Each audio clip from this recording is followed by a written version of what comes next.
ওয়াজই তো হচ্ছে, এটা ওয়াজ না, এটা একটু ওয়াজ, বাস্তবতা। বাস্তবতা নাড়া না দিলে ভুলে যাবেন। আমরা আপনাদেরকে যতদিন দাওয়াত দিবেন, মাঝে মাঝে 2-4 মিনিট এলে কবো, এগুলো না বলে আপনারা যে ভুলে যাবেন। মানে ওরা যে কেমন ছিল সেটা না গল্প করলে আমাদের ভবিষ্যৎ প্রজন্ম ভুলে যাবি। ওরা যে এরকম বঙ্গবন্ধু পড়াইতে পড়াইতে একেবারে জাতির ভিতে মানে হলে দিছে, এরকম আমরা আপনাদেরকে এখন এরা যে 16 বছর জুলুম করছে, এর কাব্য কবিতা ইতিহাস ছন্দ আপনাদের কাছে বলবো, যাতে বোঝে যে না বাংলাদেশে এরকম স্বৈরাচার শাসক একজন ছিল। প্রধানমন্ত্রী দ্রব্যমূল্যের বাজারে আগুন, আর জনগণের সাথে রসিকতা করে বলতো গরুর গোশত খাওয়া লাগবে কেন, কাটল কিনে খান, কাঁঠাল কিনতে বলে। আর নিজের ফ্রিজের মধ্যে এত বড় খাসির রান, ইলিশ, পাঙ্গাস, কথা কন, নিজে ভালো খায় আর জনগণকে বলে কাঁঠাল খাও। কথা কন, কথা কন। জিনিসের দাম কমাইতে পারে না, কিন্তু রসিকতা। কাঁচামরিচের দাম বেড়ে গেছে, যখন দাম কম থাকবে ভিজে সিদ্ধ করে ফ্রিজত রাখা লাগবে। ডিমের দাম বেড়ে গেলে আগে বলে ডিম সিদ্ধ করে থোয়া লাগবে। আজকে এমপি মন্ত্রীরা ভাগে গেছে, একটা দলের চিন্তা করেন, প্রধানমন্ত্রী থেকে শুরু করে আমলা কামলা, এমপি মন্ত্রী, চাকর, নায়ক গায়ক, দাস দাসী কেউ নাই, সব পালাছে। এইরকম পতন পৃথিবীর ইতিহাসে কারো হয়নি। আজকে গ্যারেজে গাড়ি পড়ে আছে, মন্ত্রীর মসজিদের ইমাম পর্যন্ত পালাছে। কথা কেন, কথা কেন? 5 কোটি 10 কোটি টাকা দামের গাড়ি পড়ে আছে, এমপি মন্ত্রীরা আছে, জোরে বলেন আছে? মন্ত্রীরা সব বলবো না, রাগ করতেছে না। মন্ত্রীরা সব কোথায় গেল, এমপিরা সব কোথায় গেল, কোথায় কাদের কাকা, ওদের সারা দেশটা বড় লাগে ফাঁকা ফাঁকা। পালাবো না, পালাবো না, পালাবো না, যাই না তাদের দেখা, ওদের সারা দেশটা বড় লাগে ফাঁকা ফাঁকা। আইন মন্ত্রী আটকে গেল আইনেরই ফাঁকে, দাড়ি সারা দরবেশটারে ভণ্ড ভণ্ড লাগে। আরো আসতে কম, বলবো না, থাক। যুবক এলে যুবক, কিছুক্ষণ পর যে পোলা দিবি তো স্পিরিট কুটি, এরা পোলা খাওয়ার মতো আওয়াজই দেয়নি, বলে না দিয়ে আমার গাড়ি তুলে দেন তো। কি রাগ করতেছেন আপনারা? চলবে চলবে, কথা কন না। আইন মন্ত্রী আটকে গেল আইনেরই ফাঁকে, দাড়ি সারা দরবেশটারে ভণ্ড ভণ্ড লাগে। শুনেছি ভাই কত নেতা নেত্রী খাইতেছে ভাই ডান্ডা, বিচারপতি কালামানিকের ফাটিয়েছে নাকি আন্ডা। এটা আমার খবর না, মিডিয়ার খবর। এই বিচারপতি শামসুদ্দিন মানিক আল্লামা সাইদি হুজুরকে মৃত্যুদণ্ডের রায় দিয়েছিল। আমরা বলতে চাই ওই একই ট্রাইব্যুনালে বিচারপতি মানিককেও মৃত্যুদণ্ডের রায় দিতে হবে। কথা ক্লিয়ার? এই বিচারপতি শামসুদ্দিন মানিক 116 জন আলেমের তালিকা করে দুদকের কাছে জমা দিয়েছিল। আমার মতো গাইবান্ধার ভাঙ্গা বক্তা, রোল নাম্বার ছিল 23, সিরিয়ালে আমার নাম্বার কত? 23। আপনারা না ছিল, ওরা চেনে, যারা আলেমদের তালিকা করেছিল। আজকে ওরা বিনা তালিকায় জেলখানায়। কথা বলে ঠিক কিনা? পলকের ঝলক গেল, এলে এলে কথা রে ভাই, এলে নেতার কথা। আপনারা কেমনি হজম করছিলেন যে এই কথাগুলো যখন বলছে তখনই তো প্রতিবাদ করা লাগতো। ও হজম করেনি, উঠলে ফেলে দিয়েছে বেটা। ওই করছে হুজুর আমি গিলিনি, ফেলে দিচ্ছি বেটা। লিল্লাহি তাকবীর। এই জন্য আপনার বাড়ি বগুড়া, সাহস আছে যে ওয়াজই তো হচ্ছে, এটা ওয়াজ না, এটা একটু ওয়াজ, বাস্তবতা। বাস্তবতা নাড়া না দিলে ভুলে যাবেন। আমরা আপনাদেরকে যতদিন দাওয়াত দিবেন, মাঝে মাঝে 2-4 মিনিট এলে কবো, এগুলো না বলে আপনারা যে ভুলে যাবেন। মানে ওরা যে কেমন ছিল সেটা না গল্প করলে আমাদের ভবিষ্যৎ প্রজন্ম ভুলে যাবি। ওরা যে এরকম বঙ্গবন্ধু পড়াইতে পড়াইতে একেবারে জাতির ভিতে মানে হলে দিছে, এরকম আমরা আপনাদেরকে এখন এরা যে 16 বছর জুলুম করছে, এর কাব্য কবিতা ইতিহাস ছন্দ আপনাদের কাছে বলবো, যাতে বোঝে যে না বাংলাদেশে এরকম স্বৈরাচার শাসক একজন ছিল। টেলিভিশনের সম্প্রচার বন্ধ করলো, রাতের আধারে মানুষকে হত্যা করে গরম পানি দেয়া রাস্তার রক্ত পরিষ্কার করলো, তারপরে ক্ষমতায় টিকে থাকার ভাগ্য হলো না। পলক সাহেবকে ধন্যবাদ সত্য স্বীকার করার জন্য। আরো কি কি সত্য জানেন স্বীকার করেন। পলক আজকে স্বীকার করছে যে আমি প্রধানমন্ত্রী শেখ হাসিনার নির্দেশে ইন্টারনেট বন্ধ করেছিলাম। আজকে পলক আদালতে হাজিরা দিতে গিয়ে স্বীকার করছে যে সাবেক প্রধানমন্ত্রী শেখ হাসিনার নির্দেশে আমি ইন্টারনেট বন্ধ করেছি। আমার বাপের ক্ষমতা আছে, প্রধানমন্ত্রীর ইশারায় ইন্টারনেট বন্ধ। আর আপনারা তামাশা করতেন ইন্টারনেট আমরা বন্ধ করিনি, বন্ধ হয়েছে। তাহলে বন্ধ কে করেছে আজকে নাম জানা গেল। বন্ধ কে করেছিল? এর জোরে বলেন কে করেছিল? সাবেক প্রধানমন্ত্রী শেখ হাসিনা, উনি বন্ধ করছিল।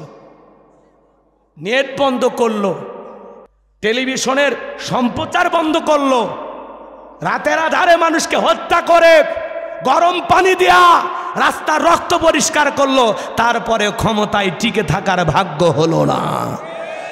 পলক সাহেবকে ধন্যবাদ সত্য স্বীকার করার জন্য। আরো কি কি সত্য জানেন স্বীকার করেন, কথা কন ঠিক না? আস্তে আস্তে সব গুমর ফাঁস হলো। পলক সাহেব গতকালকে বলতেছে আমি তো বোবা হয়ে গেছি, এরা কখনো ভাবিনি এইভাবে এদের পতন হবে, কথা কয় না?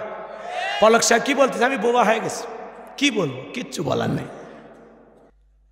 পলক সাহেবের বউ প্রাইভেট পড়াইয়া কোচিং করাইয়া কয়েক কোটি টাকা ইনকাম করছে, এরকম বউ কেউ পাচ্ছেন নাকি? কি ধান্দা ভাই, এই দেশ লুটে পুটে খাওয়ার দেশ। যে খায় তার পক্ষে যারা ছাপাই গায় এরা আরো বেশি খায়। এত কিছুর পরে বলে না আগেই ভালো ছিলাম, পরে আয়না ঘরে ঢুকে লাগবে, কথা কন ঠিক না? পলকের ঝলক গেল, পলকের ঝলক গেল থামিয়ে নেটের চাকা, ওদের সারা দেশটা বড় লাগে ফাঁকা ফাঁকা। তাহলে আজকে পলক সাহেব স্বীকার করছে ইন্টারনেট প্রধানমন্ত্রীর নির্দেশে বন্ধ করা হয়েছিল। আগুন লেগে গেছে, পুড়ে গেছে, সম্পূর্ণ মিথ্যা বানোয়াট গল্প। যারা এত গল্প বানাইতে পারে, এত মিথ্যা বলতে পারে, তারা দুর্নীতি করেছে, এটা বিশ্বাস করেন না? কথা বলেন না কেন? বিশ্বাস করেন তো? কোথায় গেল সংসদেতে মমতাজের গান, কোথায় গেল হজরত বলা স্বামী মুসমান? 70 রাকাত তাহাজ্জুদ পড়তো, 70 রাকাত তাহাজ্জুদ পড়তো, বিরাট বড় আল্লাহর ওলি নিজেকে দাবি করতো। হ্যাঁ, মাইক পেলে বলতো খেলা হবে, খেলা হবে। আজকে পুরো বাংলাদেশের মাঠ পড়ে আছে, কিন্তু ওই খেলোয়াড়েরা নাই। এত পাকা খেলোয়াড় পালিয়ে গেলেন কেন? কথা কন ঠিক কিনা? আসেন, খেলা হবে। তবে বিনোদনের নেতা ওবায়দুল কাদেরকে পাওয়া যাচ্ছে না।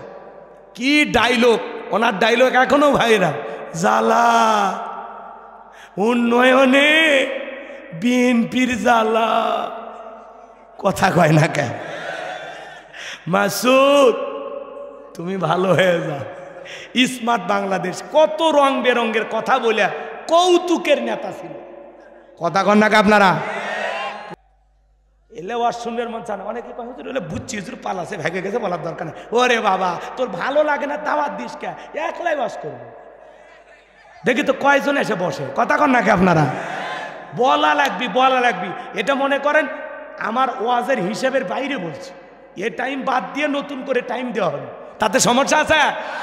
বগুড়া আমার শ্বশুর বাড়ি, আপনারা আমার কত কাছের লোক জানেন। তা আপনাদের কাছে যদি বুক ভরা সাহস নিয়ে কথা না বলি, কোন জায়গাতে বলবো? অন্য জায়গাতে মার দিতে পারে, কিন্তু শ্বশুর বাড়ির লোকজন কেউ মারবে না। জামাই মারলে আবার আমি ঘর যা ঠিক দেবো, ঘর যা আগুন লেগে দেবো, কথা কন ঠিক না?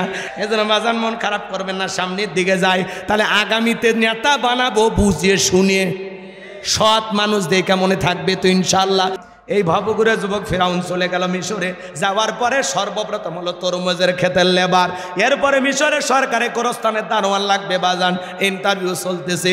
ওই লাইনের মধ্যে কাবুজ নামের ফেরাউনও দাঁড়ায় গেছে, ইন্টারভিউ দিতে দিতে এইবার ফেরাউনের বালা ডেকে বলে, বাদশাহ বুক ভরা আসানে ভিন দেশ থেকে আপনার দেশে এসেছি, দয়া করে যদি চাকরিটা দেন সারা জীবন আপনার প্রতি কৃতজ্ঞ থাকবো, কোনোদিন আপনার কথা ভুলবো না। আর আমি যতটুকু জানি মিশরের সবচাইতে ভালো মানুষ হলেন আপনি। তেল তেল পান দেওয়া বোঝেন না, তেলের উপর দুনিয়া চলে, কথা কন ঠিক কিনা? এমন ভাবে কথাগুলো উপস্থাপন করেছেন, কথা আছে দুষ্ট লোকের মিষ্টি কথা। বাদশার মায়া লেগে গেছে, বাদশাটাকে বলে ইন্টারভিউ বন্ধ করো। এই কাবুজ নামের ফেরাউনকে এই মিশরের গোরস্থানের দারোয়ানের চাকরি দেওয়া হলো। এইবার গোরস্থানে দারোয়ানের চাকরি পাওয়ার পরে ফিরআউন চিন্তা করে বাদশা প্রতি মাসে বেতন দিবে, ঠিক আছে, এই বেতন দিয়ে তো আমার পেট ভরবে না, আমার সাইড ইনকাম করা দরকার। এইবার যারা লাশ দাফন করতে আসে ওদেরকে ডেকে বলা, শোনো, লাশ প্রতি আমার একটা করে দিরহাম দিতে হবে, না হলে আমি লাশ দাফন করতে দেব না। জনগণ টেনশনে পড়ে গেল, একটা দিরহাম এই ছেলেকে দিতে হবে। এইবার তারা টেনশনে পড়ে গেল আর চিন্তা করলো একটা দিরহামের জন্য বাদশার দরবার বিচার নিয়ে যাব, লাশ পয়সা করলে শেষ হয়ে যাবে, অতএব একটা টাকা যদি পাই এই ছেলেটাই পাক। এই কথা ভেবে জনগণ একটা করে দিরহাম দেওয়া শুরু করলো। এইটার নাম কি? ঘুষ। বাংলাদেশে কিন্তু কোনো ঘুষ নাই। আছে আছে। শোনো এই দেশটার গল্প করি, দেশটা মনে হয় স্বপ্নপুরী, সুদখোর ঘুষখোর মদখোর জুয়াখোর হে তাই আসে ভুরি ভুরি, হে তাই আসে ভুরি ভুরি। এ দেশে অসৎ কামাই কেউ করে না, তবে ঘুষের টাকা পেলে কেউ তো সারে না। টেবিলের নিচ দিয়ে হাত বাড়িয়ে কালো টাকাটা নেই সারিয়ে, টেবিলের নিচ দিয়ে হাত বাড়িয়ে কালো টাকাটা নেই সারিয়ে। করছে ওরা বড় দেশের চুরি, করছে ওরা বড় দেশের চুরি। শোনো এই দেশটার গল্প করি। আমার এক বন্ধু কয়, দোস্ত চাকরির জন্য 4 লাখ টাকা রমজান মাস ঘুষ দিতে গেলাম। অফিসার এসে বলতেছে, এই রোজা রমজান মাস এভাবে ঘুষের টাকা কেউ প্রকাশ্যে টেবিলে রাখে? আর আমি এখন রোজা আছি না, এই মাত্র আসরের নামাজ পড়ে আসলাম, ডয়ের ফাঁক করে দিচ্ছি, আমি এটা নাড়তে পারবো না, তুমি এখানে রেখে দাও, ইফতার করার পরে কোনো দেখবো। আসে না এরকম সাধু? কথা কন নাকি আপনারা? বাজান গো আমার, 10 লাখ 5 লাখ 15 লাখ 20 লাখ টাকা ঘুষ না দিলে একটা ছেলের চাকরি হয় না। এই টাকা খায় কারা? ওপরালা। ওপরালা বলতে কি ফেরেশতা এসে নিয়ে যায়? এই দেশের চেয়ার টেবিল পর্যন্ত ঘুষ খায়। কথা কান হে গেলা আমার ভাইরা, সামনের দিকে যাই বাজান। আমি গুনাহগার যে কথা বলতে চাই, এইবার আল্লাহ রাব্বুল আলামিন ওই মিশরের জমিন একটা মহামারী দিল, নাম হলো ডায়রিয়া, কলেরা। বাংলাদেশেও 2020 সালে পুরো পৃথিবীকে আল্লাহ একটা মহামারী দিয়েছিল, নাম হলো ধরো না ছুঁয়ো না, নাম হলো করোনা। বাবার করোনা হয়ে মারা গেছে, বাবার সম্পত্তি ভালো লাগে, বাবার লাশটা দেখতেও যায় নাই, বাবার কবরে মাটিও দেয়নি। মায়ের করোনা হয়েছে, জঙ্গলে ফেলা আসছে, ভাইয়ের করোনা হয়েছে, আর এক ভাই দেখতে যায় নাই, বন্ধুর করোনা হয়েছে, আর এক বন্ধু দেখতে যায় নাই, স্বামীর করোনা হয়েছে, স্ত্রীও কাছে যায়নি। আলাদা রুমে থাকে স্বামী, আলাদা রুমে থাকে বউ, খাবারের প্লেট সাজায়া লম্বা একটা বাঁশের লাঠি দিয়া আস্তি করে ঠেলে স্বামীর ঘরের ভিতরে খাবার ঢুকে দিস। স্বামী যখন সুস্থ হয়েছে, সুন্দর করে আঁচল দিয়া মুখটা মুছে দেয়ার বলে, শেফালির বা, আমি যে তোমারে কত ভালোবাসি তুমি জানো না? তুমি যখন অসুস্থ ছিলে তাহাজ্জুদ পড়ে পড়ে দোয়া করছি, আর আল্লাহকে বলছি আমার শেফালির বাপকে ভালো করে দাও। স্বামী তখন ডেকে বলে, বিবি রে, আমার তুই কত ভালোবাসিস আমার জানা হয়ে গেছে। কতদিন ভেবেছিলাম এই বুঝি জানালা খুলে আমার সাথে কথা বলবি, এই বুঝি দরজা খুলে আসবি, দুইটা মনের দুঃখের গল্প, সুখ দুঃখের গল্প করবি, একটা বারো তুই আমার কাছে গেলি না। মোবাইলে তোর ছবি দেখে দেখে কেঁদেছি। আমার ভালোবাসা মিথ্যা ছিল না, কিন্তু তোর ভালোবাসা মিথ্যা। তুই যে আমারে কত ভালোবাসিস তার প্রমাণ আমি পাইছি। আমি যখন অসুস্থ ছিলাম আমারে তুই বাঁশ দিয়া খাওয়াইছিস। কথা কোন ঠিক না? এজন্য করোনা মহামারী বুঝে দিয়ে গেছে, এই দুনিয়াতে কেউ কারো আপন না। আপনি কি মনে করেন আপনি মরে গেলে আপনার সংসার পরিবার চলবে না? দূর মিয়া, ভুল ধারণা। আপনি মরে গেলেও আপন গতিতে সব চলবে, আরো ভালো চলবে। কথা ক আপনি মনে করতেছেন আপনি মরে গেলে ব্যবসা প্রতিষ্ঠান চলবে না, মিল্ক ফ্যাক্টরি চলবে না, গ্রাম চলবে না, বউ চলবে না। ভুল ধারণা। ওদেরকে বেশি প্রাধান্য দিতে গিয়ে আমরা আল্লাহ থেকে দূরে সরে গেছি। কথা কয় না? মানে মনে করছি এরাই সব।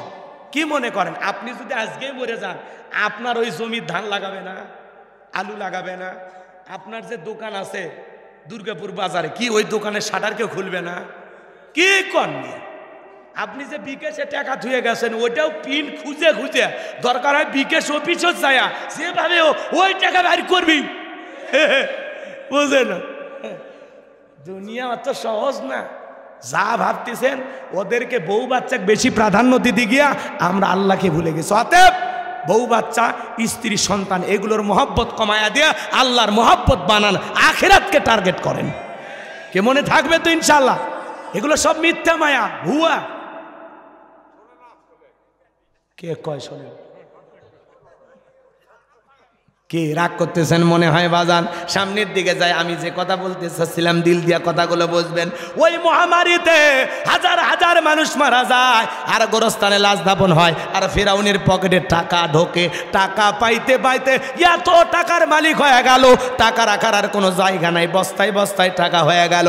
এইবার বাদশার দরবারে এসে বলে, বাদশাহ আমার কাছে কিছু টাকা পয়সা আছে, এলাকায় যারা গরিব মানুষ খাজনা দিতে পারে না, দুঃখী মানুষ খাইতে পারে না, আমি গোরস্থানে দারোয়ান, তাদের খাজনা পরিশোধ করে দিতে চাই। বাদশা ডেকে বলে, বাবা এ তো ভালো উদ্যোগ, তোমার মতো ছেলে ঘরে ঘরে জন্ম নেওয়া দরকার। ঠিক আছে যাও, টাকা নিয়ে এসো, আমরা রাজ্যের ভিতরে ঢোলপিটা খবর পৌঁছায়া দিলাম, গোরস্থানে দারোয়ান তোমাদের খাজনা পরিশোধ করে দিবে, দুঃখী মানুষ যারা খাইতে পারে না বাদশার দরবারে চলে আসো।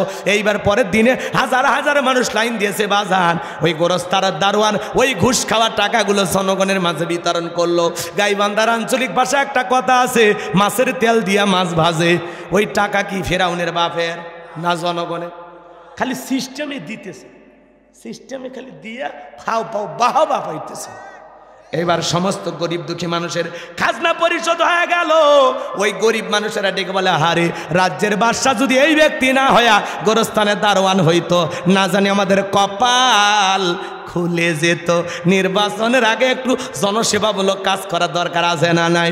আমার এলাকায় এক নেতা রাস্তার মধ্যে ইট পাড়ে দিচ্ছে, কাঁচা রাস্তা, মাটি রাস্তা, বলে না আপনাদের এটা ইটে পাড়া রাস্তা না, কথা কয় না এরকম। এই রাস্তাকে আপনারা কি বলেন? হিয়ারিং বেটা সর, আমাদের এলাকায় বলে ইটে পাড়া রাস্তা। গাইবান্ধার মানুষ আমরা ভালোভাবেই কই, ভালো করে বোঝেন বাজান। রাস্তার মধ্যে ইট পেরে দিচ্ছে, মানুষজন বলে, বাবা তুমি তো এখন ওই নেতা হও নাই, ইট পেরে দিচ্ছ, ব্যাপারটা কি? বলে শোনেন, বৃষ্টি হওয়ার পরে যে পরিমাণে কাদা হয়, আপনাদের ছেলে মেয়ে স্কুলে যাইতে পারে না, আপনারা হাটে বাজারে যাইতে পারেন না, আপাতত কাঁচা রাস্তায় ইট পারিয়া দিয়ে গেলাম। আর ভবিষ্যতে যদি আমার মার্কায় সিল মারিয়া এলাকার নেতা বানায় দিতে পারেন, আমার 1 নাম্বার টার্গেট এই কাঁচা রাস্তা পাকা করে দেব। জনগণ বিশ্বাস করে যখন নেতার মার্কায় সিল মারে, নেতাকে নির্বাচিত করে, নেতাকে আর এলাকায় টর্চ লাইট মানে খুঁজে পাওয়া যায় না, ঢাকা শহরে বান্ধবী নিয়ে ঘুমায়, আবার নির্বাচনের আগে গ্যাস অভিনয় করে। কথা কন না ঠিক? আবার যখন মার্কা বেরোবি তখন অলিগলি। আপনারা কি মনে করেছিলেন আমি যে ওয়াদাগুলো দিয়েছিলাম রাখতে পারিনি? কেন? আমি 3 বছর ডায়াবেটিস হাসপাতালে ভর্তি ছিলাম। আমি গত বছর সুস্থ হয়ে ওমরা করেছি। আমি আমার মা বাবার জন্য দোয়া করিনি, কিন্তু আপনাদের জন্য দোয়া করতে ভুলিনি। নাটক করে অভিনয় করে বলে আর একটা বার যদি সুযোগ দেন, এই আর একবার কইতে কইতে 53 বছর। কথা কয় না গো। নির্বাচনের মার্কা থাকে যে কয়দিন নেতার আনাগোনা সে কয়দিন এলাকা চুষে বেড়ায়, অলি গলি রাস্তার ভিক্ষুক মহিলা ধরে 500 টাকা 1000 টাকা দেয়, শীতের কম্বল দেয়, দিয়ে আবার ছবি তোলে, দোস্ত ছবি তোলো। আর তখন বলে আমার তো মা নাই, আপনার চেহারার মাঝে আমি আমার মাকে খুঁজে পাই। এই জনগণ আমার মা, জনগণ আমার বাবা। কি নাটক! খালি নেত্রী লয়, এক একটা অভিনেত্রী। সামনে দিন আস্তে আস্তে সচেতন করে ধুয়ে যাচ্ছি, যদি ভালো না হয় খবর আছে। রাগ করতেছেন আপনারা? মার্কা থাকে যে কয়দিন নেতার আনাগোনা। ভাই ভোট চাওয়ার জন্য যে পরিমাণে এলাকার অলি গলি ঘরে 5 বছর যদি দায়িত্ব পাওয়ার পরে ওইভাবে ঘুরতো, ওই নেতাকে ফেল মারানোর জন্য দুনিয়ার কোনো নেতাই জন্ম হতো। খালি ভোটের কয়েকদিন রাতের বেলায় দিনের বেলায় খাওয়া নাই, ঘুম নাই, খেজুর গাছকে দিকে পর্যন্ত সালাম দেয়, সাথে চামচারা থাকে না, কয় নেতা তো মানুষ না গাছ, কয় রে অভ্যেস হয়ে গেছে। কথা কন ঠিক কিনা? চাচাক দেখে কয় চাচা আসসালামু আলাইকুম। চাচা শুনেছিলাম চাচির ডায়াবেটিস, কি খবর? চাচা খুশিতে ভুসি হয়ে যায়। কথা কয় না কেন? মানে এমন কায়দায় খবর নাই, মানে মায়ের পেটের ভাতিজা। কথা কন ঠিক কিনা? এরকম আছে না? না। আর আমরাও কম খারাপ না, 1.5 টাকার বিড়ি আর 3 টাকার চা খায় কি স্লোগান, বল্টু ভাইয়ের চরিত্র ফুলের মতো পবিত্র, নামাজ পড়া কাজ। একক তো, গাছা খাই পাচক তো, গুমসুরিতে পাকা ভক্ত, শয়তানের 1 নম্বর ভক্ত, ও হুজুরদের জন্য খুবই শক্ত, চুষে খাই গরিবের রক্ত। পোস্টারে লেখা থাকে গরিবের বন্ধু, ভোট দিয়ে দেখেন গরিবের কয় নম্বর শত্রু। হ্যাঁ, নির্বাচনে যে চাটা এই যে পাতিলে রান্না করে ওই চা আর বৃষ্টি হওয়ার পরে খেরে পালার নিচ দিয়ে যে পানি যায়, 2টা রং সমান। সেই চা খায়া বিড়ি খায়া আপনার কেনা যায় 500 টাকা 1000 টাকার বিনিময়ে এই দেশের মানুষ তার পবিত্র আমানত বিক্রি করে। আমার এক নানি আছে, নির্বাচনের পরের দিন গেছি, কয় না দোয়া করিস কে, কয় 1 রাতে 4200 টাকা কামায়। আমি তখন বললাম নানি কেমনে, কয় নির্বাচনের আগে রাত, যেটাকে বলা হয় কালো রাত। এই যে টাকা নিল, টাকা নিয়ে তারে কাজ করবে কি? ওটাই তো বলতেছি, গুমুর আগে ফাঁস করে।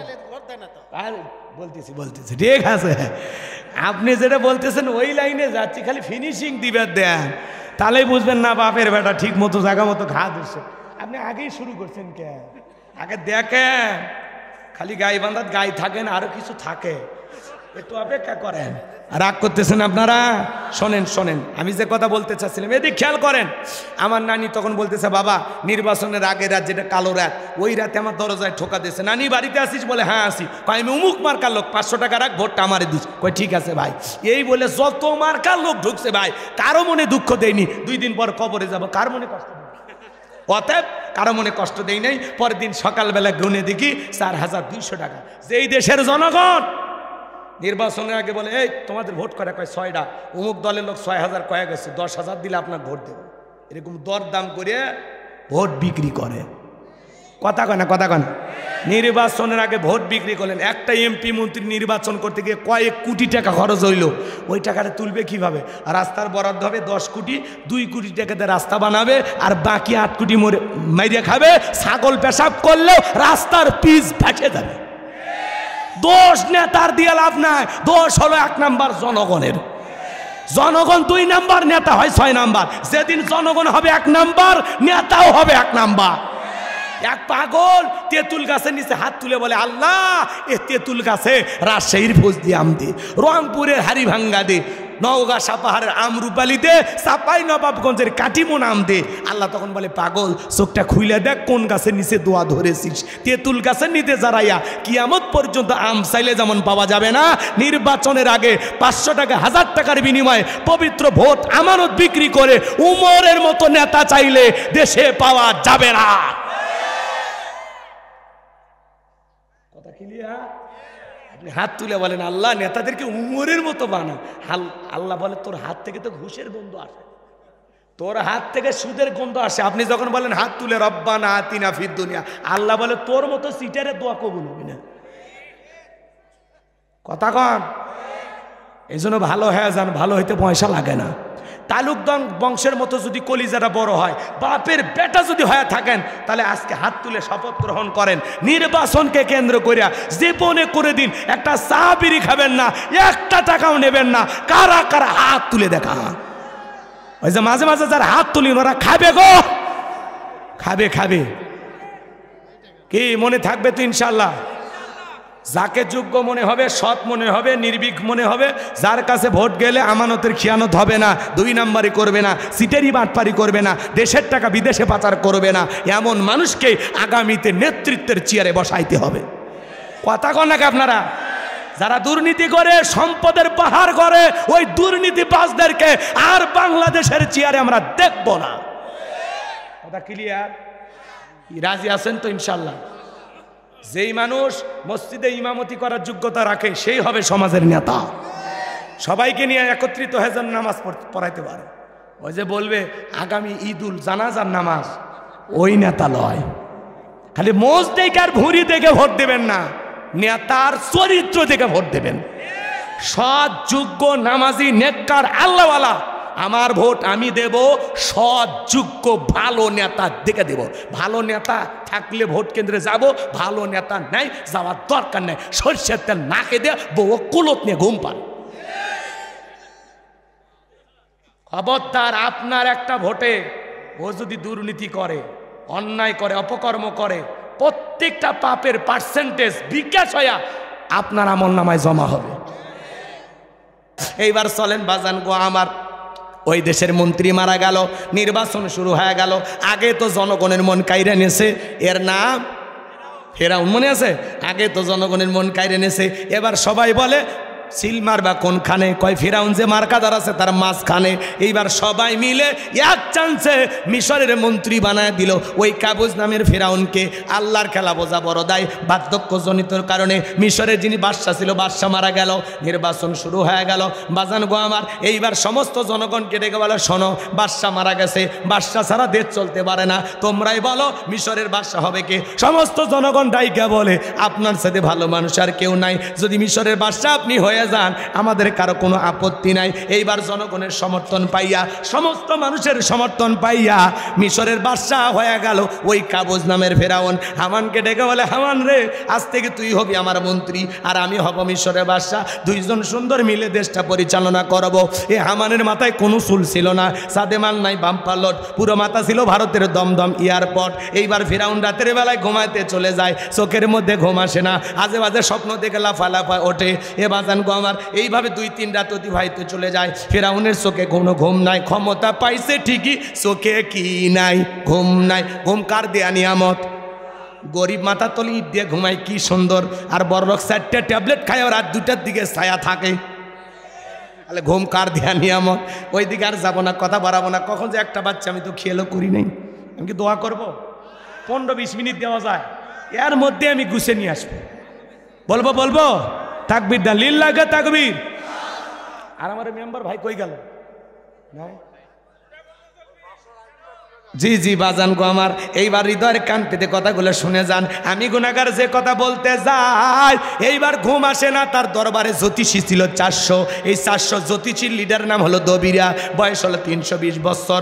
দবিরাকে ডেকে বলে, দবিরা রে, কেন জানি রাতের বেলায় ঘুমাইতে পারি না, আজে বাজে স্বপ্ন দেখি। সমস্ত কথাগুলো যখন বললেন, দবিরা এইবার ভাগ্য গবেষণা করে বলে, নেতা যদিও ছিলেন ভবঘুরে যুবক, তরমুজের ক্ষেতের লেবার, গোরস্থানের দারোয়ান, মিশরের মন্ত্রী, বর্তমান রানিং বাদশা, আঙ্গুল ফুলা কলার গাছ, কিন্তু আপনার ভবিষ্যৎ জীবন বড় অন্ধকার। আগামী 3 মাসের মধ্যে বনি ইসরাইল সম্প্রদায়ের ভিতরে মুসা নামের একটা ছেলে জন্মগ্রহণ করবে। ওই মুসার কারণে রাজত্ব পাওয়ার ক্ষমতা থাকবে না। নেতারে, এমনকি আপনার জীবন যাওয়ার সম্ভাবনাও দেখা যায়। এই কথা শোনার পরে ফেরাউনের মাথা ঠান্ডা না গরম? যদি বলতো মুসা আসবে, খানকা বানাবে, বসে বসে জিকিরি করবে, তাহলে মাথা গরম করতো না। আজও তাকায় দেখবেন যারা খানকানে বসে থাকে, জিকিরি করে, লাফালাফি করে, ওদেরকে কেউ টার্গেট করে না। কিন্তু কোরআন সুন্নাহর হক কথা যারা বলে, আল্লাহর জমিনে আল্লাহর দ্বীনকে বিজয় করার স্বপ্ন যারা দেখে, তাদেরকে টার্গেট করে করে ভিতরে ঢোকানো হয়। এইবার ফেরাউন টেনশনে পড়ে গেল। কাছের বন্ধু হামানকে ডেকে বলে, হামান এইদিকে আয়। দবিরা কি বললো শুনেছিস? আগামী 3 মাসের মধ্যে একটা ছেলের আগমন ঘটবে, ওর কারণে রাজত্ব পাওয়ার ক্ষমতা থাকবে না, জীবনটাও নাকি চলে যাবে। এটা তো মানা যায় না। হামান ডেকে বলে, না তা টেনশন নাই, মাইট ইজ রাইট, জোরজার মল্লক তার, পাওয়ার রাজত্ব ক্ষমতা আমাদের হাতে, আমরা যা বলবো মিশরের জনগণ তাই মানতে বাধ্য। বলে, কি করতে চাস? এইবার হামান ডেকে বলে, নেতা যত ছেলেগুলো জন্মগ্রহণ করবে সমস্ত ছেলেগুলোকে ধরবো আর জবাই করব, দুনিয়ার জমিন থেকে বিদায় করে দেব, তাহলে আপনার শত্রু মুসার আগমন ঘটবে না।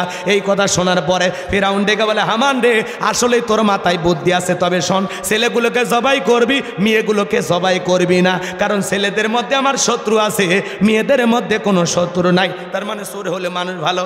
মোবাইল নিয়ে গেল, সিম কার্ড খুলে দিয়ে গেল, এই কি শর্ট করছে, মারিয়ে ফেলবি, বলে তো তোর বনি বিধবা।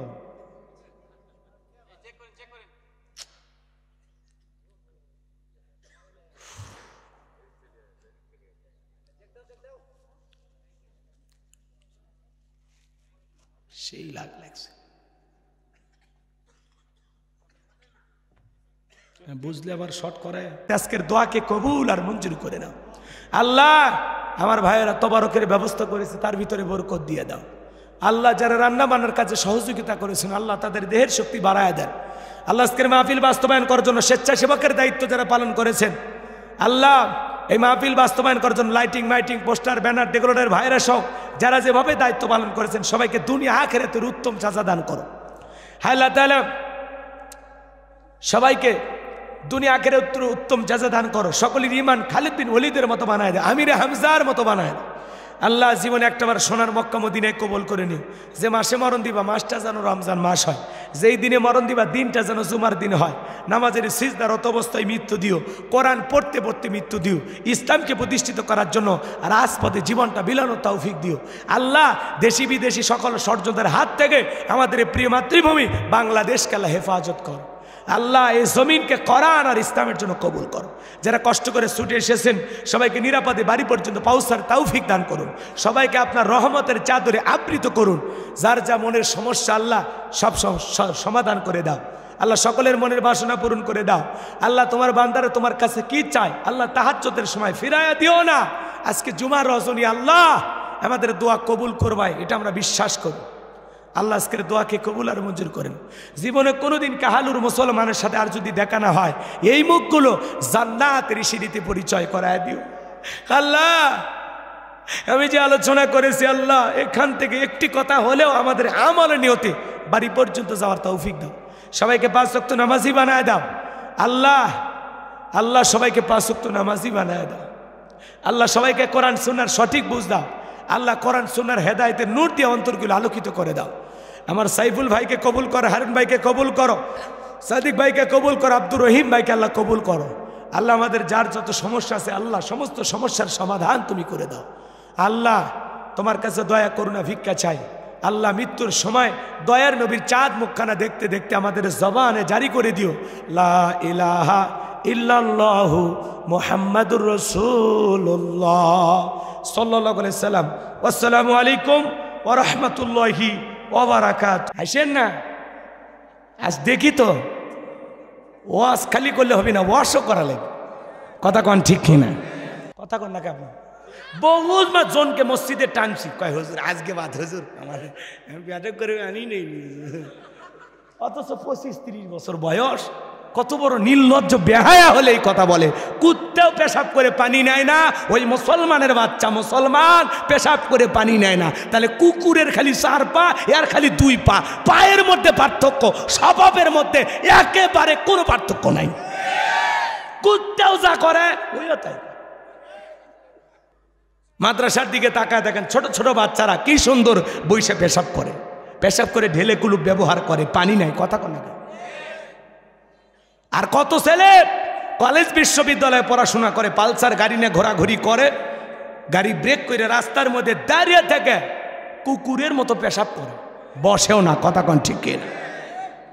আবার টিস্যু নেয় না, পানিও নেয় না, আস্তে বাড়ি মেরে উঠে ছুঁয়ে দেয়, টপ টপ করে পরে প্যান্টটা মেখে যায়। এ কথা কন না?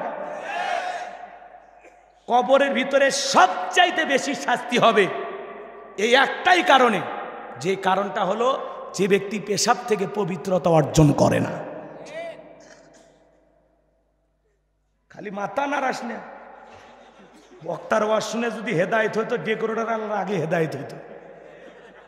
এরা মাইক বাজায়, ওয়াজ শোনে, কিন্তু পরিবর্তন হয় না। কথা কন নাকি আপনারা? বিশ্বাস করেন বক্তার ওয়াজ শুনে সর্বপ্রথম যদি হেদায়েত হয় আগে এদের হেদায়েত হওয়ার কথা। কারণ আপনারা চলে গেলে এরা যায় না, ঠেকায় লাগে বাধ্য হয়। কথা কন ঠিক কিনা? এজন্য যুবক পেশাব করে হয় পানি না হয় টিস্যু না হয় মাটি, যে কোনো একটা নেওয়াই লাগবে। কথা কয় লাগে? হুজুর বলছে বাবা পেশাব থেকে পবিত্রতা অর্জন না করার কারণে অনেক মানুষকে আল্লাহ তাআলা কবরের ভিতরে শাস্তি দিবে, আযাব হবে। কবরে কি হবে? আযাব হবে, খালি পেশাব থেকে পবিত্রতা অর্জন না করার কারণে। আপনার লজ্জা হয় না? আপনার 30-40 বছর বয়স, আপনি একটা মুসলমান, আপনি পেশাব করে খালি কেমনি উঠে যান? হ্যাঁ, আপনার লুঙ্গি হোক প্যান্ট হোক যেই জায়গাটা ভিজে যায় ওটা নাকে দিয়ে দেখবেন তো কেমন সুগন্ধ বের হয়েছে। এবার সামান্য ভদ্রতাটুকু আপনার ভিতরে নাই। অনেক ভক্ত এসে কয় হুজুর আমি আপনার সেই বন্ধু, আমি কিন্তু আপনার ওয়াজ শুননি, আপনার ওয়াজ না শুনে আমার ঘুম হয় না হুজুর। তাই নাকি? হুজুর একটা সেলফি। আমি সেলফি পরে আগে আমার সাথে 2 রাকাত নামাজ পড়। কয় হুজুর শরীর ঠিক নাই। আমি তখন বললাম এই রোগ তো মহিলাদের হয়, কবে তোমার থেকে শুরু হলো? কয় হুজুর এই রোগ সেই রোগ না। কি হয়েছে? কয় পেশাব করে পানি নেই, শরীর ঠিক নাই, কাপড় ঠিক নাই। আচ্ছা এটা মুসলমান বলতে পারে? কথা কন না কেমন? বহুত মা জনকে মসজিদে টানছি, কয় হুজুর আজকে বাদ হুজুর আমার ব্যাটক করে আনি নেই। অথচ 25-30 বছর বয়স, কত বড় নির্লজ্জ বেহায়া হলে এই কথা বলে। কুত্তেও পেশাব করে পানি নেয় না, ওই মুসলমানের বাচ্চা মুসলমান পেশাব করে পানি নেয় না। তাহলে কুকুরের খালি 4 পা, এর খালি 2 পা। পায়ের মধ্যে পার্থক্য, স্বভাবের মধ্যে একেবারে কোনো পার্থক্য নাই। কুত্তেও যা করে ওইও তাই। হাসেন না, আজ দেখি তো ওয়াজ খালি করলে হবে না, ওয়াশও করা লাগবে। কথা কন ঠিক কিনা? এক যুবক এই ওয়াজ শুনে হেদায়েত হয়েছে, যাওয়ার পথে পেশাব করতেছে, চিন্তা করতেছে, হুজুর কইছে হয় পানি, না হয় টিস্যু, না হয় মাটি। পানিও নাই, টিস্যু নেই, মাটিও নেই, কি করবো? হুজুর বলছে কিছু না পাইলে রাস্তার বালু জড়ায় হলেও ঠেকা কাজ পারি দল। অন্ধকার রাত, বালু জড়ায় যখন জায়গা মতো দিয়েছে, কিছু ছিল লাল পিঁপড়া বালুর ভিতরে, ইঞ্জেকশন দেওয়া শুরু করছে। তখন বলতেছে এই জন্য তো আমি হুজুরদের ওয়াজ শুনি না। দোষকে হুজুরের নেওয়ার আমলে টর্চ লাইট মেরে দেখার দরকার আছে না নাই? এই জন্য যুবক তোদের পায়ে হাত দিয়ে অনুরোধ করি, আজ থেকে শপথ গ্রহণ করো, পেশাব করে পানি টিস্যু ঢেলে কুলুপ ব্যবহার করবা। মাদ্রাসার ছোট বাচ্চা 7-8 বছর বয়স, কি সুন্দর পেশাব করিয়া পানি নেয়, টিস্যু নেয়, বাড়ির যা মাক সালাম দেয়, বাবাক সালাম দেয়, রাস্তাঘাটে মুরব্বী দেখে সালাম দেয়, কি সুন্দর আদব কায়দা, দেখে পরানটা জুড়িয়ে যায়। আর ছেলে কলেজে পড়ে, বাপও কাছে সালাম দেয় না, বলে হ্যালো মাই ড্যাডি, মাই পাপা, মানে সোয়ার একটা মারি, ইংরেজি শিখছে, ভাব নাই। হ্যালো পাপ্পা, পাপ্পা কবি না চাচা কবি খুঁজে পায় না, এরকম ছেলে পেলে আসে না নাই? আর আমরাও বাবা মা হয়েছি, একটু কথা বললেই বাপ বাহিরে যাচ্ছে, ছেলেকে বলে বাবা তোমার আব্বুকে একটু টাটা দাও, টাটা টাটা টাটা, ভাই ভাই, কথা কনা। যারা শিখায় টাটা এদের কপাল ফাটা, এই সন্তান বড় হইয়া মারবে কপালে ঝাঁটা। এখনো সময় আছে, টাটা বাই বাই না। আপনার সন্তানকে শিখান, ওই যে তোমার বাবা বাইরে যাচ্ছে, বলো বাবা ফি আমানিল্লাহ, কথা কয় না, হ্যালো না, ফোন দেওয়ার সাথে সাথে বলবেন আসসালামু আলাইকুম ওয়া রাহমাতুল্লাহ, হ্যালো না, কি বলবেন? সালাম, কথা শেষ, আল্লাহ হাফেজ। আপনারা এগুলো করবেন না, কি যে করেন আল্লাহ ভালো জানে। ভাই আমার কথা কি বিরক্ত হচ্ছে? পোলা কিন্তু এখনো হয়নি, হ্যাঁ, অতএব শোনাই লাগবে, কষ্ট হচ্ছে আপনাদের। তাকবীর লিল্লাহি তাকবীর। তাহলে বাজান গো, আমার সন্তানকে যদি মানুষের মতো মানুষ বানাইতে চান, মাদ্রাসায় পড়ানোর দরকার আছে না নাই? দেখবেন অনেক বাচ্চারা কিন্তু প্রাইমারিতে পড়াশোনা করে, ছুটি হয়ে গেছে, রাস্তার মধ্যে দাঁড়িয়ে দাঁড়িয়ে পেশাব করতেছে, লিখতেছে। জিজ্ঞাসা করা হলে বাবা রে তুমি কোথায় পড়া? কয় প্রাইমারিতে। কোন ক্লাস? কয় ক্লাস 3-তে। তো পেশাব করতেছে, লিখতেছো, ব্যাপারটা কি? তোমার স্যার কি তোমাদেরকে আদব কায়দা শেখায় না? তাহলে বলে, তখন বলতেছে হুজুর ওই কথা বলবেন না, প্রাইমারি পেশাবখানা যা দেখি সারি তাই দাঁড়িয়ে থেকে পেশাব করে, তার মানে যেমন দেখতেছে তেমন শিখতেছে। কলেজ ইউনিভার্সিটির দিকে তাকায় দেখেন, এমনও জায়গায় মারামারি হয় বাজান, শিক্ষককে পিটাইয়া কাপড় খুলে নেয়। আর মাদ্রাসার দিকে তাকায় দেখেন, ওস্তাদকে মারা তো দূরের কথা, ওস্তাদের পায়ে অজুর পানি ঢেলে দেয়। মাদ্রাসায় পড়ে কি আদব কায়দা, ওস্তাদ যখন সামনে দিয়ে হাঁটে যায়, ছাত্র যদি সাইকেল বা মোটর সাইকেল নিয়ে যায়, ব্রেক করে, ব্রেক করে দাঁড়ায়, সালাম দেয়, অনুমতি নেয়, স্যার বা ওস্তাদ অনুমতি দিলে তারপরে মোটর সাইকেলে চড়ে সামনে যায়, কি আদব। তাহলে সন্তানকে মানুষের মতো মানুষ বানাইতে চাইলে মাদ্রাসায় পড়ানোর দরকার আছে না নাই? সন্তানদেরকে মাদ্রাসায় পড়াবেন তো ইনশাআল্লাহ আল্লাহ কবুল করেন, জোরে বলো না আমিন। আমি কথা বলবো পবিত্র কোরআনুল কারীমের 41 নম্বর সূরা, সূরাটির নাম হামিম আস-সাজদা। বলেন কি নাম? সাজদা। মোট আয়াত আছে 54টি, রুকু আছে 6টি। বিশ্বনবীর মক্কার জিন্দিগিতে এই সূরাটি নাজিল হয়েছেন। চিৎকার মেরে বলুন আল্লাহু আকবার। একটু আওয়াজ দিয়ে সহযোগিতা করবেন। এই আশেপাশে সাইটে এখানে সেখানে কেউ কোনো গল্প করবেন না, একটু নীরব থাকবেন। যারা দাঁড়িয়ে আছেন বসেন ভাই, বসেন। এ পোলা প্যাকেট হতে যতক্ষণ আপনারা বসেন, প্যাকেটে দেবেন না বসে দেবেন? ঠিক আছে, প্রস্তুতি চলতেছে, আমি বেশি কোনো ওয়াজ করবো না, বসে বসেন। এই যুবক বসো, বাবা বসো, কেউ দাঁড়িয়ে থাকবেন, একটু বসেন। আচ্ছা এদিক খেয়াল করেন, আমি কথা বলবো পবিত্র কোরআনুল কারীমের কত নাম্বার সূরা? 41 নাম্বার। কত নাম্বার? একটু কথা বলা লাগবে, মনেও রাখা লাগবে। আশেপাশে যদি ভবিষ্যতে কোথাও আসি, তোমাদেরকে সৃষ্টি করেছি আমি আল্লাহর গোলামি করার জন্য, বলুন আল্লাহু আকবার। হাঁস মুরগি গরু ছাগল খাবার খায়, মাথা নিচের দিকে নামায়, কিন্তু আপনি আমি আশরাফুল মাখলুকাত, আল্লাহর ভিআইপি সৃষ্টি। কুনতুম খায়রা উম্মাতিন উখরিজাত লিন-নাস, আল্লাহ বলেন তোমাদেরকে উত্তম জাতি বানালাম, ভিআইপি বানালাম, মর্যাদার আসনে বসাইলাম। খাবার খাওয়ার জন্য মাথা নত করতে হবে না। আমি আল্লাহ ডিজিটাল দুইটা কাটা চামচালা হাত দিলাম, হাতের গিটাই ভাঁস। আল্লাহ যদি বাঁশের মতো হাত সোজা করে দিতেন, কি কেমনে খাইতেন? এভাবে তুলে কঠিন হয়ে যেত, কথা কোন ঠিক কিনা? এই যে গিটাই ভাঁস এত সুন্দর করে কে বানাইছে? জোরে বলেন, কে বানাইছে? একটু চিন্তা করলে আল্লাহর সৃষ্টি নিয়ে ব্রেন খুলে যাবে। এত সুন্দর করে আল্লাহ বলেন লাকাদ খালাকনাল ইনসানা ফি আহসানি তাকওয়িম, বান্দারে তোরে বড় সুন্দর গঠন দিয়ে আমি আল্লাহ সৃষ্টি করেছি। সুবহানাল্লাহ। পৃথিবীর সব সৃষ্টি আল্লাহ বলেছেন কুন ফায়াকুন, সঙ্গে সঙ্গে হয়ে গেছে। মানুষকে আল্লাহ তাআলা তার আপন কুদরতি হাত দিয়ে সৃষ্টি করছে। একটু জোরে বলবেন না সুবহানাল্লাহ? তাহলে সে আল্লাহর গোলামি করার দরকার আছে না নাই? একটা কুকুর শুকনো হাড় খায় আপনার বাড়ি, যেটা আপনি খাইতে পারেন না, যেটা চিবানো আপনার পক্ষে সম্ভব নয়, ওই শুকনো হাড়টি খাইয়া রোদ নাই, বৃষ্টি নাই, ঝড় নাই, তুফান নাই, মালিকের বাড়ি পাহারা দেয়। অপরিচিত লোক দেখলেই সিগন্যাল দেয়, ও কোন এলাকা থেকে আসছো, ভিতরে যাইবা, অনুমতি আছে, কার সাথে দেখা করবা, ওর ভাষায় বলে। কথা কর নাকি আপনারা? ভিতরে থাকা ব্যক্তি যখন ধমক দেয়, চুপ, আসতে দি, তখন বলতেছে ও ভিতরে অনুমতি আছে, ঠিক আছে যা, আমি দেখতেছি। আগন্ত ব্যক্তি আর বাড়ির মালিক দুইজন মিলে গল্প করে, কুকুর লেজ নাড়ে আর চতুর্দিক দিয়ে ঘোরে।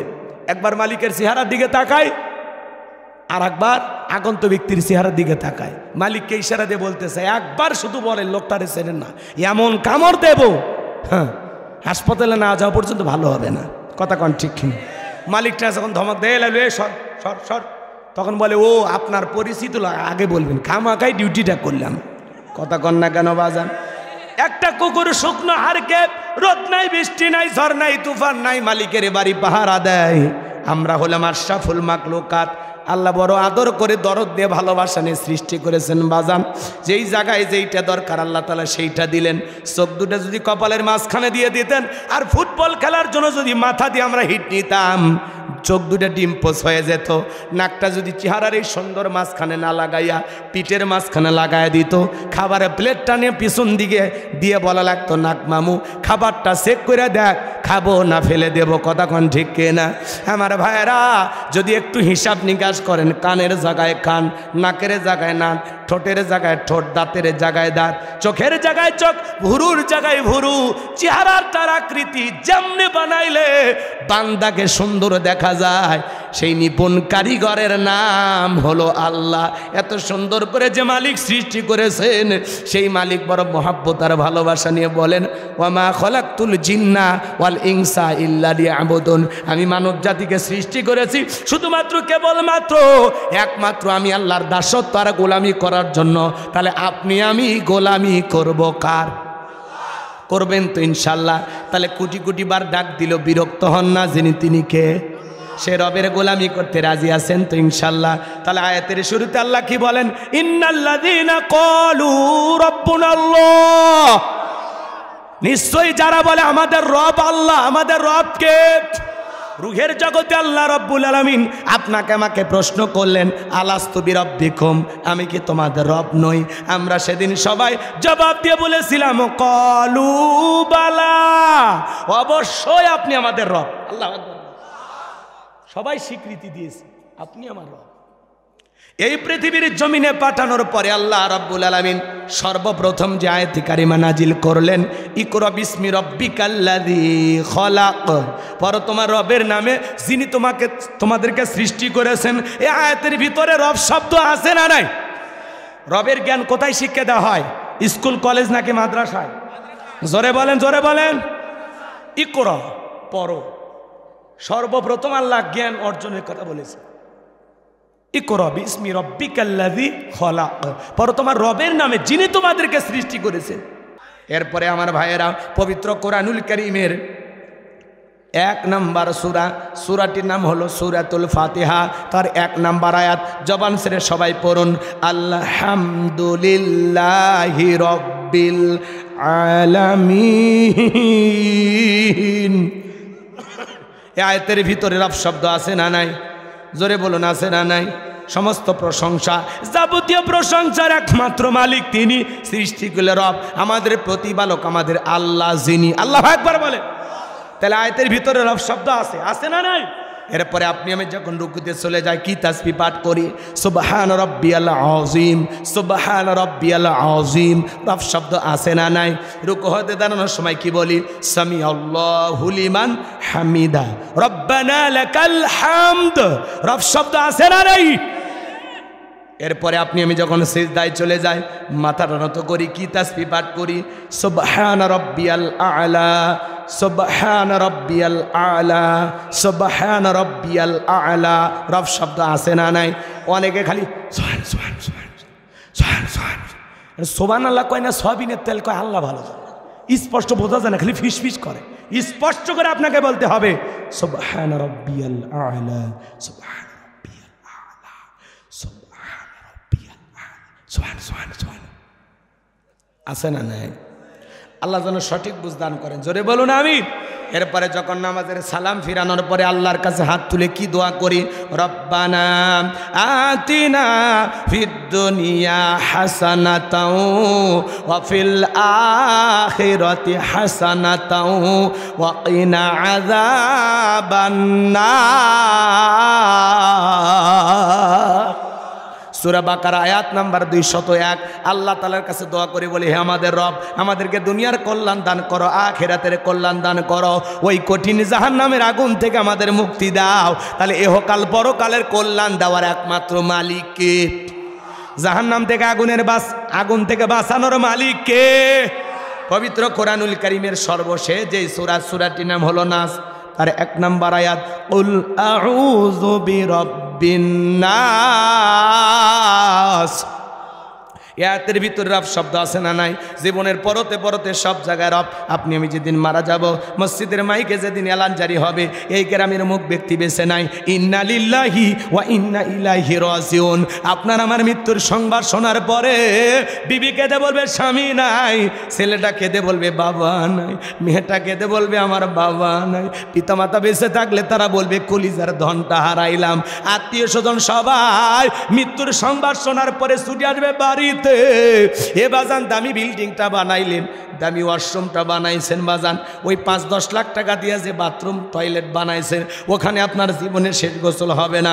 আপনাকে ঘর থেকে বের করে চকির উপরে শোয়া দিয়া, মশারি টাঙাইয়া, দেখে রঙিন পোশাক খুইলা, বড়ই পাতার গরম পানি দিয়া গোসল করানোর পরে সাদা কাপড়ে চকলেটের মতো মোড়াইয়া মসজিদের খাটিয়াতে তুইলা 4 জন বরযাত্রী ধরে অন্ধকার কবরে নিয়ে যাবে। 3 জন মানুষ কবরে লাশটা রাখার জন্য নামবে বাজান, মনে হবে এরা 3 জন বুঝি আমার সাথী হবে। একে একে সবাই কবর থেকে উঠে আসবে। এরপরে যখন কবরের ওপরে বাঁশের বিছানা বিছায়া দেবে, এরপরে যখন মনকে মন মাটি কবরের ওপরে চাপা দেবে বাজার, সবাই আপনার আমার লাশটা রেখে যখন চলে আসবে, কবরে থাকা ব্যক্তি ওদের পায়ের আওয়াজ শুনতে পাইবে, চিৎকার মেরে ডেকে বলবে আমাকে একা রাইখা যাইও না। কবরে থাকা ব্যক্তির চিৎকার দুনিয়ার কেউ শুনতে পাবে না। আমার ভাইয়েরা, ওই কবর বড় কঠিন জায়গা। যেই কবরের ডানে মাটি বামে মাটি, মাটির হবে বিছানা, ওপরেতে বাঁশের ছাউনি, কবর নাম তার ঠিকানা।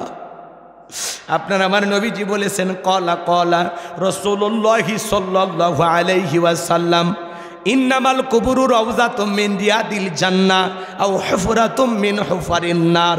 রাহু তিরমিজি শরীফের হাদিস। আল্লাহ রাসূল বলেছেন, যে ব্যক্তির আমল ভালো, মৃত্যুর সঙ্গে সঙ্গে আল্লাহ তাআলা তার কবরটাকে জান্নাতের বাগান বানায় দিবেন, বলুন সুবহানাল্লাহ। আর যে ব্যক্তির আমল খারাপ, আও হুফরাতুম মিন হুফারিন নার, তার কবরটা হবে জাহান্নামের আগুনের গর্ত।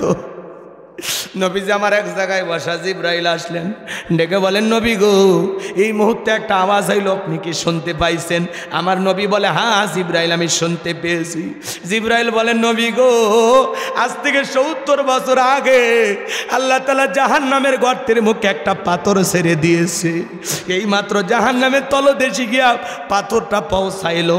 চিন্তা করেন বাজান, একটা পাথর ছেড়ে দিলে নিচে পড়তে যদি ৭০ বছর লাগে, আল্লাহ না করুক আল্লাহ না করুক আপনার আমার গুনাহের কারণে অপরাধের কারণে আসমান জমিনের মালিক আল্লাহ বেজার হইয়া যদি জাহান্নামের আগুনের গর্তে ফেলে দেয়, আপনার আমার কিন্তু বাঁচার কোনো উপায় নাই।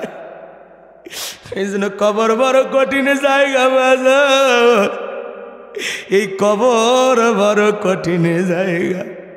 ফামাইয়া আমাল মিসকালা যাররাতিন খায়রান ইয়ারা ওয়া মাইয়া আমাল মিসকালা যাররাতিন শাররান ইয়ারা।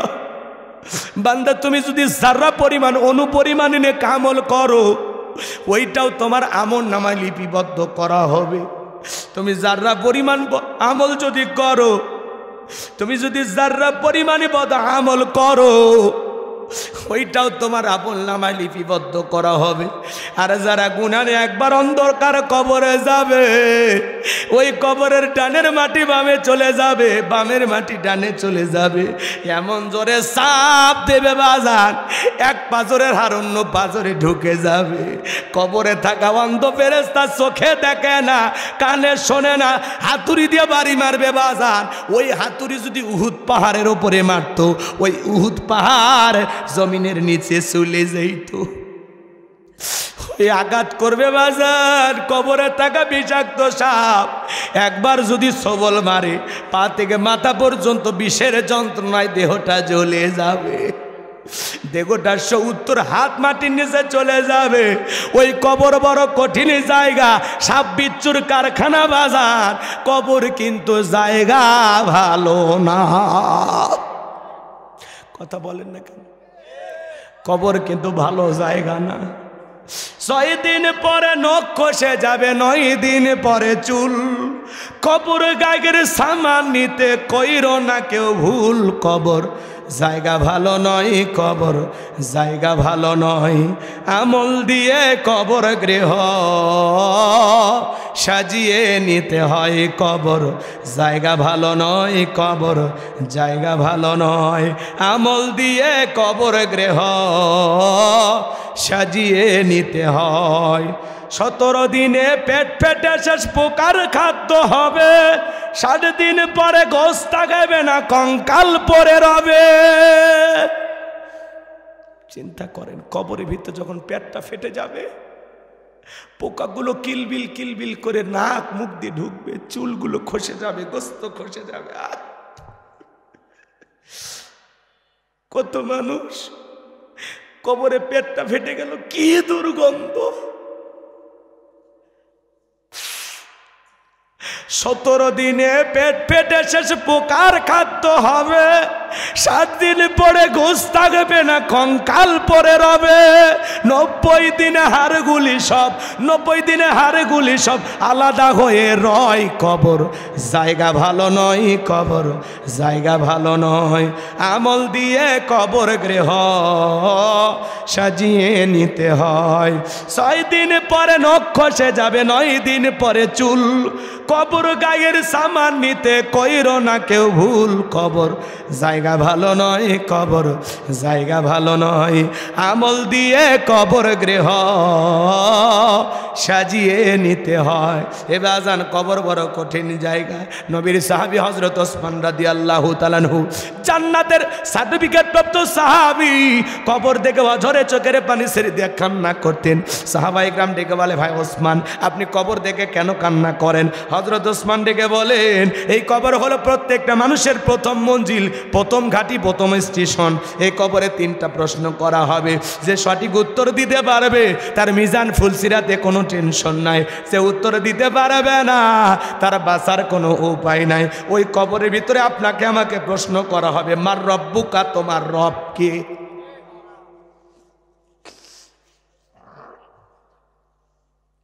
তাহলে বাজান বলেন তো, কবরে ঢোকা মাত্র কি সম্পর্কে প্রশ্ন করবে? তোমার রব কি? যারা এই দুনিয়ার জমিনে রবের গোলামি করেছে, এক আল্লাহর ইবাদত করেছে। আচ্ছা বলেন তো, যারা চাকরি করে তাদের ভাগ্যে তো বেতন বোনাস, কথা কয় না গো? এই দুনিয়ার জমিনে যারা রবের গোলামি করে, যারা নেক আমল করে, খাঁটি মুমিন মুত্তাকি বান্দা, অফিসে নিয়মিত গেলে যেরকম বসের নাম জানা যায়, নিয়মিত যারা মালিকের গোলামিতে ইবাদত বন্দেগীতে কাটাইয়া দেবে, সে কখনো মালিককে বলবে না। এই দুনিয়ার জমিনে আমরা যে গোলামি করব, এই গোলামির বেতন হিসাবে আল্লাহ আপনাকে আমাকে দেবেন জান্নাত। সুবহানাল্লাহ, একটু জোরে কন। আপনি আমি গোলামি করতেছি ফাও ফাও না, আল্লাহ আমাদেরকে জান্নাত দেবে। আর বোনাস হিসাবে আল্লাহ তাআলা জান্নাতীদের সাথে সাক্ষাৎ করবেন। বলুন সুবহানাল্লাহ। জান্নাতীদের জন্য সবচাইতে আনন্দের বিষয় দিদারে ইলাহি। জান্নাতীরা আল্লাহর সাথে সাক্ষাৎ করবেন। পূর্ণিমার চাঁদ দেখতে যেমন সমস্যা হয় না, জান্নাতীরা তেমনি ভাবে আল্লাহকে দেখবে, কোনো সমস্যা হবে না। চিৎকার মেরে বলুন সুবহানাল্লাহ। কারা কারা আল্লাহকে দেখতেছেন একটু হাত তুলে দেখান তো দেখি। আল্লাহ তাকায় দেখো, আল্লাহ কাহালুর মানুষগুলো, বগুড়ার মানুষগুলো তোমারে দেখতে চায়। আল্লাহ আমাদের জিন্দেগির অনেক ত্রুটি আছে, অনেক সমস্যা আছে। আজ থেকে আমরা কথা দিলাম আল্লাহ নেক আমল করব, আমরা জান্নাতে গিয়ে আপনাকে দেখতে চাই। আল্লাহ এই আশা আমাদের পূরণ করে দাও। জোরে বলেন আমিন। আরেকটু জোরে বলুন আমিন। হাত নামান, হাত নামান। আর ভাইরা শোনেন, শোনেন, নেক আমল করতে হবে। যারা নেক আমল করবে আল্লাহর প্রিয় গোলাম হবে, মুমিন মুত্তাকি হবে। নেক আমল করে কোরআন সুন্নাহ মোতাবেক জীবনটাকে সাজাবে। আল্লাহ রেখে যাওয়া বিধান মোতাবেক, রসুলের রেখে যাওয়া আদর্শ মোতাবেক যারা জমিনে চলবে, যারা নেক আমল করবে, 5 ওয়াক্ত সালাত আদায় করবে, আল্লাহর গোলামি সঠিকভাবে করবে, ওই মুমিন মুত্তাকি বান্দা নেক আমল করে কবরে যাবে। যারা কবরের সওয়ালের সঠিক উত্তর দিতে পারবে তারা। সুবহানাল্লাহ বলেন। ওই নেককার মুমিন মুত্তাকি বান্দাকে যখন জিজ্ঞাসা করা হবে মার রব্বুকা, ওই নেককার মুমিন মুত্তাকি বান্দা জবাব দিয়ে বলবে রব্বি আল্লাহ, রব্বি আল্লাহ, আমার রব আমার আল্লাহ। আল্লাহু আকবার বলেন। আর যারা বলেছে খাও দাও ফুর্তি করো, দুনিয়াটা মস্ত বড়, বদ আমল করে গুনাহের সাগরে হাবুডুবু খেয়ে যারা দুনিয়ার আমোদ প্রমোতে ব্যস্ত ছিল, মিসগাইড হয়েছিল, ভুল পথে পরিচালিত হয়েছিল, শয়তানের ওয়াসওয়াসায় পড়ে এই দুনিয়ার রঙ্গলীলায় মেতেছিল, গুনাহ করতে করতে পাপের সাগরে হাবুডুবু খাইতে খাইতে আল্লাহর এই বদকার নাফরমান অবাধ্য গোলামেরা যখন কবরে যাবে, ওদেরকে যখন প্রশ্ন করা হবে মার রব্বুকা, ওই বদকার গুনাহগাররা জবাব দিতে পারবে না, ফ্যাল ফ্যাল করে তাকিয়ে থাকবে আর বলবে হাই হাতা লা আদরি। আফসোস করবে তারা, তাদের জবান দিয়ে কোনো কথা বের হবে না। এই জন্য ভাইয়েরা আমার, আমলের বিকল্প কোনো কিছু নাই। কথা কয় না কে? নেক আমল করতে হবে। এই যে মাহফিল দিয়েছেন, কিসের আশা? সবের আশা, আল্লাহকে পাওয়ার আশা। এই যে দিনী প্রতিষ্ঠানে ওনারা খেদমত করতেছেন কি খালি 2টা টাকার জন্য না, দিনের সাথে লেগে থাকার জন্য। আল্লাহ যে জ্ঞান দিয়েছেন এটা ছড়িয়ে দেওয়ার জন্য। কথা বলেন ঠিক কিনা? রাগ করতেছেন আপনারা? আমার কথা কি খুব খারাপ লাগতেছে? তাহলে বলেন তো বাজার, নেক আমল করে আল্লাহর প্রিয় গোলাম হয়ে কবরে যাইতে রাজি আছেন তো ইনশাআল্লাহ? আল্লাহ আমাদের সবাইকে বেশি বেশি করে নেক আমল করা তৌফিক দান করুন। জোরে বলুন আমিন। নবীজির রূহটা বের হয়ে যাবে। নবীজির ইন্তেকালের সময় অনেকগুলো কথা বললেন, তার মধ্যে গুরুত্বপূর্ণ একটি কথা আল্লাহ রসুল উম্মতের জন্য বলে গেলেন, ও আমার উম্মতেরা আসসালাত আসসালাত। নবীজির রূহটা বের হয়ে যাচ্ছে, ওই সময় নবীজি বলতেছেন আসসালাত আসসালাত, ও আমার উম্মতেরা, ও আমার উম্মতেরা নামাজ নামাজ নামাজ ছাইরো না। আমরা ওয়াশনি ফজর পর্যন্ত নামাজ পড়ি না, মসজিদে আজান হয় উঠে পেশাব করি আবার ঘুমায়, নামাজ পড়ে না। আহা আফসোস, যে ঈমান আজান দেওয়ার পরে ঘর থেকে মসজিদে আনতে পারে না, এই ঈমান আপনাকে জাহান্নামের আগুন থেকে বাঁচাতে পারবে না। মশার ভয়ে মশারির তলে ঢোকেন, কিন্তু আল্লাহর ভয়ে মসজিদে যান না। কথা কয় না গো? কি ওয়াজ খারাপ লাগে? দোয়া করব। এবার চলেন, বুঝতে পারছি আপনারা শ্যামশ্যামা হয়ে গেছেন। এইবার একটু ঘটনা বলি, কষ্ট হবে আপনাদের। তাহলে কবরের ভিতরে 1 নাম্বার প্রশ্ন করা হবে মার রব্বুকা, তোমার রবকে। রবের গোলামি করেছে যারা, উত্তর দিতে পারবে তারা। রবের 1 নাম্বার অর্থ, 5টা অর্থ। রবের 1 নাম্বার অর্থ, রব মানে সৃষ্টিকর্তা। রব মানে কি? জোরে কর। আমাদের সৃষ্টি করেছেন কে? রবের এই 5টা ব্যাখ্যা যদি আমি আপনাদেরকে দেই, 5টা মাহফিল করা লাগবে, 5 দিন ব্যাপী মাহফিল করা লাগবে। এত ব্যাপক আলোচনা আছে, বলে শেষ করা যাবে না। এদিক খেয়াল করেন বাজান, আমার কথাটা দিল দিয়ে বোঝার চেষ্টা করেন। আল্লাহ রাব্বুল আলামিন বলেন, ইন্নাল্লাযীনা ক্বালু রাব্বুনাল্লাহ, নিশ্চয়ই যারা বলে আমি তাদের রব, আমাদের রব কে? আরেকটু জোরে বলেন আমাদের রব কে? আরেকটু চিৎকার মেরে বলেন আমাদের রব কে? আরেকটু জোরে বলেন কে? ওই যে গজল শুনছেন না, আল্লাহ আমার রব, এই রবি আমার সব, দমে দমে তনু মনে তারি অনুভব। আল্লাহ আমার রব, এই রবি আমার সব, তোমার দুনিয়াতে আমি যেদিকে তাকাই, অথই নিয়ামাতে ডুবে আসি যে সবাই।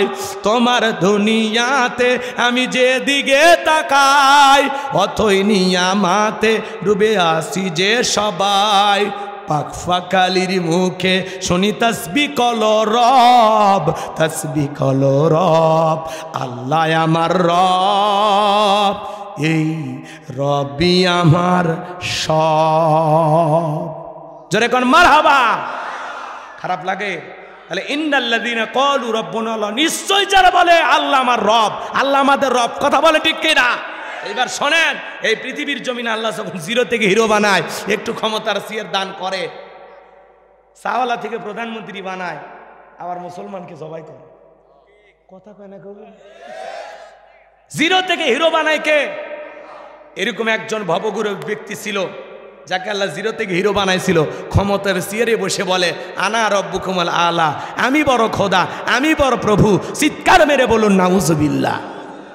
এই নকল খোদার পরিচয় কি জানেন? এর নাম ছিল কাবুস, বলখিয়া বলা হতো। কিপ্তিদের তরফ থেকে নাম ছিল রামশিস। মিশরের বাদশাহ হওয়ার পর উপাধি নাম হলো ফেরাউন। আমি কি বলবো ভাই? রাগ করবেন না তো ইনশাল্লাহ? আমার ভাইরা দিল দিয়া কথাগুলো বুঝবেন। এই ফেরাউন ছিল ভবগুরের যুবক, এলাকায় কোনো কাজকর্ম নাই। ভবগুরের যুবক মানে বোঝেন না, যারা ইয়াবা ফেন্সিডিল গাঁজা মদ খায় গাছক ধাক্কা মেরে কয় ভাইজান সাইড দেন। বউ যদি দরজা খোলে মুখের বাপ তুমি ঢোলকা, কয় মা তুই বুঝবো না, আজ একটু বেশি পরিমাণে মাল খাসি। এরকম নেশাখোর আছে না নাই? যারা ইয়াবা ফেন্সিডিল গাঁজা মদ খায়, বলেন তো বাজান, যারা নেশা করে সমাজের মানুষকে এদেরকে ভালো বলে, এরা হলো টোকাই। মানে যারা যে নেশা করে ওদের চেহারার দিকে তাকাই বোঝা যায় এটা খায় খায়। কথা কয় না গো? ওই যে সে এক পাগলা ঢাকা শহরে, দেখছেন আপনারা, দেখছেন নিউজ, একেবারে কতই বয়স হবে, 20-22 বছর, নেশা টেশা করে আসে ভ্যালরামি করতে যায়।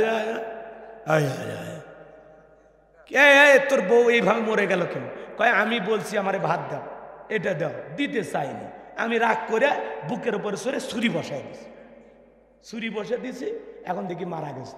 কে রে মদন, তুই নেশা করে বউ ছুরি বসে দিছু, বউ পাইছে থেকে আর নেশার ঘর কাটে গেছে।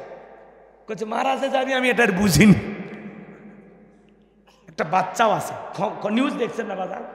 নেশা করা অবস্থায় বউয়ের বুকে ছুরি বসে দিছে, আর নেশার ঘর কাটে গেলে কি বউ আর পাশে মরেই গেছে, এখানে মরেই গেছে। এই জন্য নেশা করে কথা বলে ঠিক কিনা?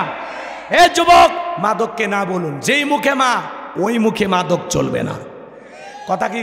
যারা শরাব পানকারী এরা জান্নাতে প্রবেশ করবে না। কথা বলে ঠিক কিনা? সন্ধ্যা হলে ঘরের দরজা বন্ধ করে জিকির করা, ইকিয়াবা ইকিয়াবা ইকিয়াবা। মা বাবা চিন্তা করে, বাবা এটা কিসের ট্যাবলেট? জ্বর সর্দি গলা ব্যথা? কয় কিচ্ছু বোঝার দরকার নাই, টাকা দে নইলে তোর মাথা ফাটাবো। পিতা মাতা বাধ্য হয়ে টাকা দেয়, ইয়াবা ট্যাবলেট কিনে খায়। কথা কন ঠিক কিনা? আমার ভাইরা চলেন সামনের দিকে যায়। যুবক রে, তোদের পায়ে হাত দিয়ে অনুরোধ করে বলে যায়, খবরদার খবরদার নেশাদ্রব্য পান করা যাবে না। যেই টাকা দিয়ে বা ফেন্সিডিল গাঁজা মদ কিনে খাবি, ওই টাকা জমায়া বউ বাচ্চাকে পোশাক কিনে দিবি। কথা কয় না? ওই টাকা জমায়া বউকে মাসে একটা করে 3 পিস দে, কিছু না হোক 12 মাসে 12টা বাসর রাত পাবি। কথা কয় না? আরো বলবো, বুঝে নেন। সামনের দিকে যায় ভাইয়েরা আমার।